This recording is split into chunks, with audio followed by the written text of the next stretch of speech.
Olá, bem-vindos e bem-vindas a mais uma aula do curso Coragem de Amar, Diego Balieiro falando.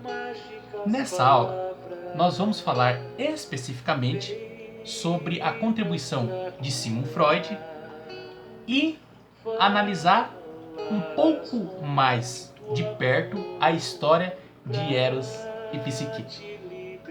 Então, eu desejo que você acompanhe essa aula atentamente, porque ela será libertadora, tá? E talvez você possa estar se perguntando: Diego, afinal de contas, por que eu preciso saber sobre Freud? Por que eu preciso saber sobre Eros e Psique? Então, Freud e Eros e Psique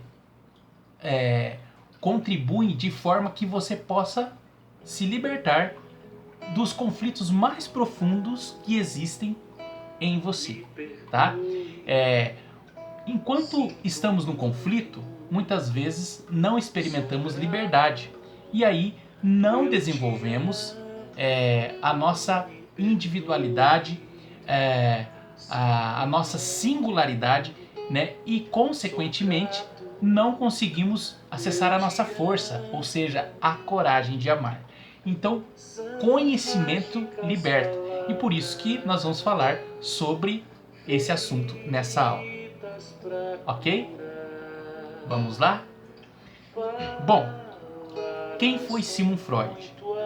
Freud foi um pensador, um filósofo, um psicólogo, um psiquiatra, famoso e polêmico ao mesmo tempo. Porque as ideias de Freud revolucionaram a Europa no ano de 1900, 1905, 1910, né? 1900 ele publicou o livro A Interpretação dos Sonhos. Então foi um conhecimento totalmente novo, né? E aí nesse sentido ele deixou uma enorme contribuição para a psicologia e para o autoconhecimento de uma forma geral. Influenciou pensadores e terapeutas famosos como Carl Jung, né? Então por isso que Freud é importante no autoconhecimento, ok? Então vamos lá. Freud foi influenciado por Charcot e principalmente por Immanuel Kant, que foi um grande filósofo do século 17 e 18. Então vamos lá. O que isso significa? Significa que Freud não era uma pessoa louca, doida. Não, ele seguia uma lógica. Ele não foi só um ser humano intuitivo. Ele tinha um método, ele tinha um raciocínio, né? E através da sua experiência, ele constatou que nós, seres humanos, sofremos por conta de aspectos que trazemos lá da infância. E é isso que nós vamos aprender hoje, tá bom? Então, qual que era a lógica para Freud? Primeiro, nós somos seres humanos divididos em aspectos, em partes, né? Por exemplo, consciente e inconsciente, tá? Então, a aula de hoje vai ser basicamente falar sobre consciente e inconsciente, tá? Então, para Freud, existe o inconsciente. E aí, por que eu coloquei essa carta para representar o inconsciente? Porque nessa carta tem uma pessoa descansando, dormindo. E o que isso significa? O inconsciente é uma parte da mente humana onde estão guardadas experiências, memórias, lembranças, fatos da nossa vida. Como se fosse uma gaveta onde eu vou guardando documentos, né? Vou guardando papéis e eles ficam lá. E eu não mexo mais, né? Não é porque eu não mexo que esses documentos deixam de existir. Eles apenas estão guardados nessa gaveta. No caso do indivíduo, o inconsciente. E dormindo porque eles estão lá, descansando, tá? E também tem a parte consciente, que é a nossa vida na prática. Acordar cedo, fazer um café, ir trabalhar, comer, andar de bicicleta, dirigir, Isso é o nosso consciente, é o momento presente, né? É onde você atua, é você sendo o protagonista. É os seus relacionamentos, a sua profissão, seu trabalho, suas tarefas, consciente, tá? E para Freud, né? Tá, inconsciente, consciente. E o que isso quer me dizer? Tanto o inconsciente quanto o consciente, eles se relacionam. Ué, como assim, Diego, se relacionam? O que eu vivi lá na minha infância está lá na minha infância e o que eu sou hoje é o que eu sou hoje. Aí é que tá. O teu inconsciente influencia o teu consciente, tá? E vice-versa, tá? Então quer dizer que os comportamentos que eu tenho hoje, pode ser que eu desenvolvi eles lá na minha infância? Sim, tá? E a partir do momento que eu sei o porquê que eu me comporto de determinada maneira, eu posso mudar os meus comportamentos, os meus hábitos e desenvolver relacionamentos mais saudáveis, menos conflituosos, mais leves, percebe? Então essa foi a contribuição de Freud, ok? Tá, Diego, ok, então eu sou... Onde está o meu inconsciente?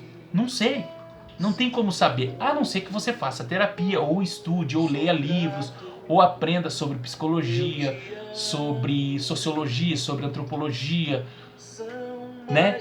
Sobre terapia. Então é importante que você encontre alguém que estude e pratique isso, tá?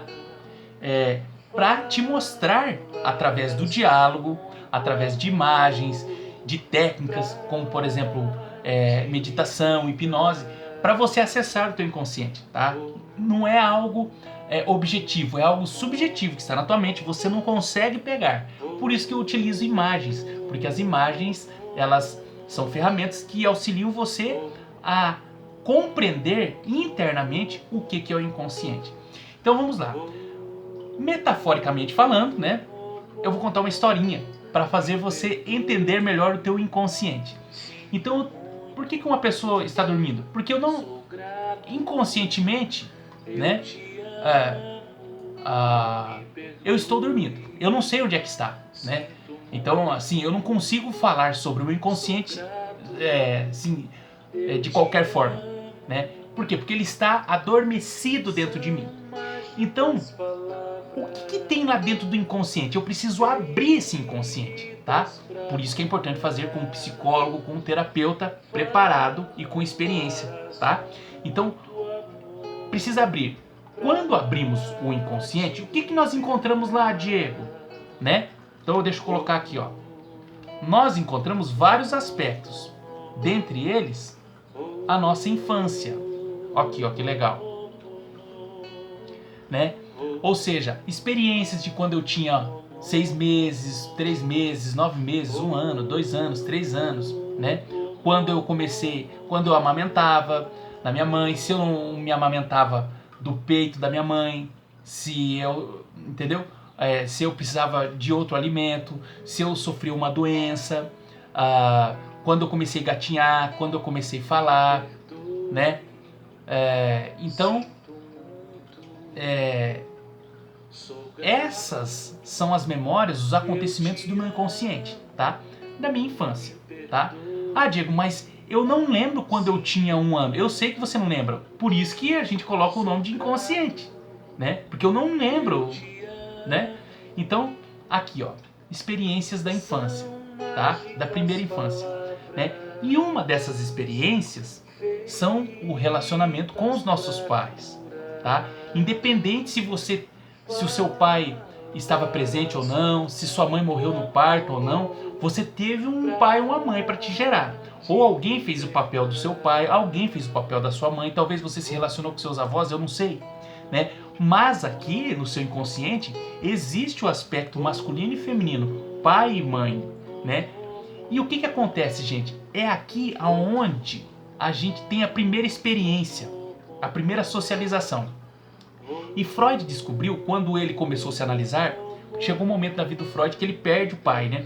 E ele começa a perceber que, na autoanálise, que existiam apegos em relação à própria mãe. Freud falou, nossa, eu sou apegado à minha mãe, né? Porque as pessoas falavam, nossa, eu sofri abuso, falavam pro Freud em consultório, E ele falou, será que é verdade mesmo? E aí ele começou a se autoanalisar, ele percebeu que muitas vezes a pessoa não tinha sofrido abuso. Ela tinha experimentado abuso através de alguma experiência, algum sonho, né? Mas e por que ela se sentia assim, abusada, assim, muitas vezes violentada? Porque muitas vezes a experiência que ela teve, vamos imaginar que isso aqui é você, né? A experiência que você teve com a sua mãe não foi positiva. Mas por que, Diego? Porque a criança ela tem uma necessidade de ser da mãe, de tomar a mãe, né? De ter uma experiência afetiva com a mãe. Só que muitas vezes essa mãe, né? Ela não é só do bebê. Muitas vezes ela tem um marido, ela tem uma esposa, ela se dedica aos seus irmãos. E aí você começa a sentir falta da sua mãe. Você percebe que para acessar a tua mãe, muitas vezes existe um obstáculo, um homem, que muitas vezes é o seu pai, né? E aí Freud chamou esse processo de complexo de Édipo. A pessoa começa a perceber que as coisas não são fáceis, né, que tem um obstáculo. Por quê? Porque na primeira infância, né, ela teve dificuldade no relacionamento com a mãe, tá? E isso ele chama de complexo de Édipo, que é do 0 aos 7. Por isso que dos 7 aos 14 é importante que a gente estabeleça um relacionamento saudável com o nosso pai, para que a gente possa completar, né, essa experiência da primeira infância, tá ok? E aí, gente, o que que acontece? Quando eu não entendo isso, né, eu vou para minha vida e o que que acontece? Eu me sinto muitas vezes traído. Não consigo confiar nas pessoas. Por quê? Porque quando eu fui acessar a minha mãe, existia um terceiro elemento aqui. E aí eu começo a ter uma vida complexa. Por isso que ele fala complexo de Édipo. É complexo eu querer uma coisa e não poder ter, né? E a pessoa muitas vezes fica apegada a situações, a aspectos, a pessoas, ao dinheiro, né? A família, né? Por conta dessa experiência que ela teve, tá? Mas veja, gente, isso não é verdade. Isso muitas vezes é simplesmente uma experiência que você teve. Então isso mostra porque muitas vezes na minha vida adulta eu sou apegado às pessoas. Eu sou apegado a coisas. Mas onde é que eu criei esse apego? Muitas vezes lá na minha primeira infância, tá? E a partir do momento que eu entendo isso, eu me torno um adulto mais livre, né? E posso resolver os meus conflitos internos. Olha que legal, né? Então, gente, é muito bacana quando eu entendo isso. A partir desse entendimento, eu me torno livre, porque eu sei que isso diz respeito ao meu inconsciente e eu posso, através de terapia, trabalhar isso, tá? Tá, Diego, mas o que isso tem a ver com Eros e Psique? Veja, gente, quando eu começo a falar sobre inconsciente, muitas vezes eu encontro resistência em olhar para isso, né? Eu prefiro deixar adormecido isso dentro de mim. E o que acontece?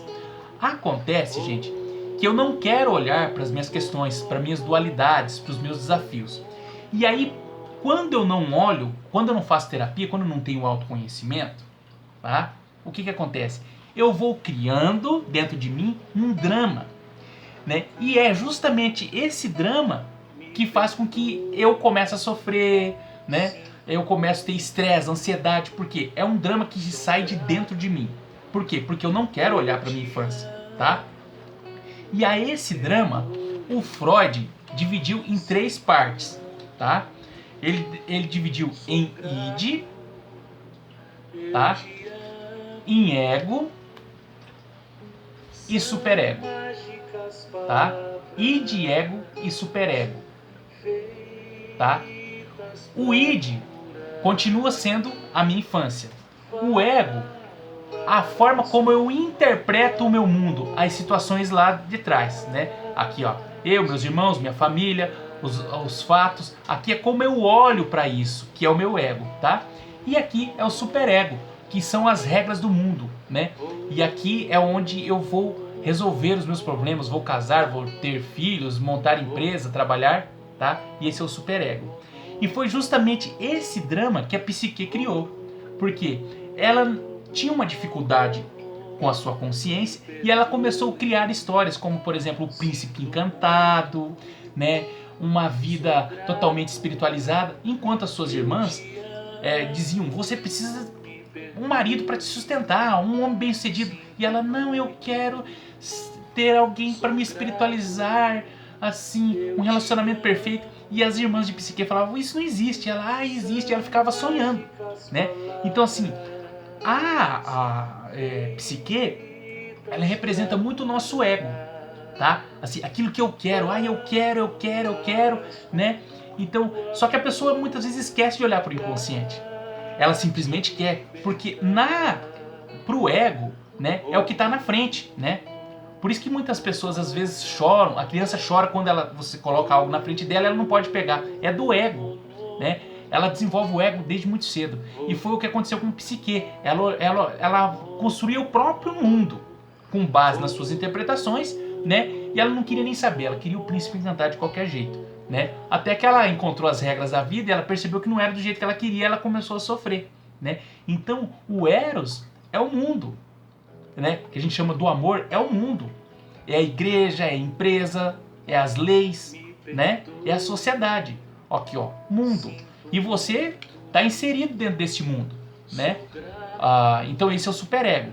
Aqui é o ego, a forma como você interpreta, né? E o id, que é a sua primeira experiência, a sua consciência. Aqui é a Afrodite, né? Então, o que acontece, gente? Quando eu quero as coisas, eu quero muito as coisas, porque eu interpreto que tem que ser do meu jeito, eu vou atrás da sociedade, dos meus ideais, né? Do que eu acho que tem que ser. E muitas vezes eu me distancio da consciência, da minha família. E eu acabo sofrendo, sinto um vazio. Por quê? Porque muitas vezes eu quero muito algo, porque eu acho que tem que ser daquele jeito, e eu esqueço a minha origem, né? As minhas referências, tá? Então, essa é a história de Psique. Por isso que muitas vezes ela voltava para a família dela. Por quê? Porque existia aspectos que não estavam resolvidos lá na consciência, que era Afrodite, né? E com a terapia, a grande novidade é que eu posso andar com os três juntos, de mãos dadas, a partir do autoconhecimento. Legal isso, né? E aí outra coisa que eu quero compartilhar sobre o Freud, gente, é uma coisa fantástica. O que acontece quando eu não tomo consciência de quem eu sou? Eu desenvolvo um caráter que muitas vezes me impede de experimentar a realidade, tá, gente? Então, você já ouviu falar naquela afirmação? A pessoa é recalcada? Você já ouviu falar? Então, o que é uma pessoa recalcada? É aquela que ignora a realidade, né? Eu trouxe essa imagem, isso aqui é um recalque. Você mostra pra ela, olha, tem que fazer isso e isso. Não, isso não importa. Não precisa disso aí. Recalque, né? Outra questão é a formação reativa. Quando a pessoa, você mostra algo e ela, ao invés de querer entender, ela reage àquilo. Não, não é assim. É do meu jeito. E muitas vezes ela faz uma baita de uma bagunça, né? Ela coloca a vida de ponta cabeça, porque ela é uma pessoa de caráter reativo, tá? Outra questão é quando a pessoa se vê diante da realidade, daí ela não quer resolver aquilo, ela começa a voltar a assuntos passados, que já não fazem mais parte da vida, mas ela quer alimentar aquilo, ela fica contando histórias e histórias, é a famosa regressão aqui, ó. É uma pessoa que vai buscar lá no fundo uma justificativa para não fazer aquilo que precisa ser feito, tá? Esse é o outro aspecto. Existe o aspecto também da projeção, quando a pessoa vê um desafio e ela projeta a vontade dela, é uma pessoa que geralmente passa em cima dos outros, porque ela projetou. Eu tenho a carta do diabo aqui, ó. Eu tô com a tocha, eu tô com a razão e eu projeto e é do meu jeito, né? E muitas vezes passa por cima de outras pessoas, é focado muito no mundo material, né?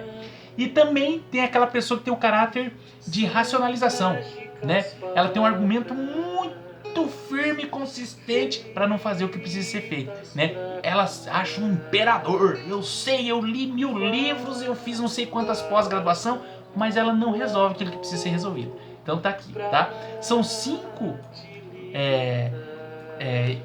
tipos de caráter que o Freud traz pra gente, tá? Tá, Diego, e o que pode acontecer quando eu tenho... Todos nós temos esses caráteres, né? Então assim, quando eu sei disso, eu posso falar, opa, aqui eu tô sendo muito reativo, muito recalcado, eu posso modificar o comportamento e resolver as minhas questões, tá certo? Porque esses caráteres que eu falei aqui não são coisas de pessoas más, não, são apenas máscaras que utilizamos para que alguém não descubra o que aconteceu lá na minha infância, tá? Tá, Diego, e quando eu não trato isso, o que acontece? Acontece o que aconteceu com Psique. Quando Psique não queria se relacionar, todo mundo ficou preocupado com ela. Sabe quando todo mundo começa a ficar preocupado com uma pessoa? Por quê? Porque ela não quer resolver os seus conflitos. E Freud descobriu um aspecto muito importante, que quando eu não resolvo, além de eu prejudicar a mim mesmo, eu prejudico os outros. E o nome disso se chama transferência. E eu coloco essa carta aqui, ó. Uma pessoa transferindo algo que ela deveria resolver para outras pessoas. Sabe aquelas pessoas que não resolvem seus conflitos e acabam machucando os outros? O nome disso é transferência, tá? Então, assim, pessoas que se curam, elas têm capacidade de curar os outros, né? E muitas vezes a pessoa que não está curada, ela acaba machucando os outros. E o nome disso é transferência, né? Quando eu tenho autoconhecimento, eu consigo resolver esses aspectos e não transferir para o outro aquilo que não é dele. Eu resolvo as minhas questões e libero você para resolver as tuas também. E aí os meus relacionamentos, os seus relacionamentos podem ser mais equilibrados, tá bom? Gente, espero que essa aula tenha sido de contribuição para você. Qualquer dúvida, entre em contato comigo. Um grande abraço e até a próxima aula.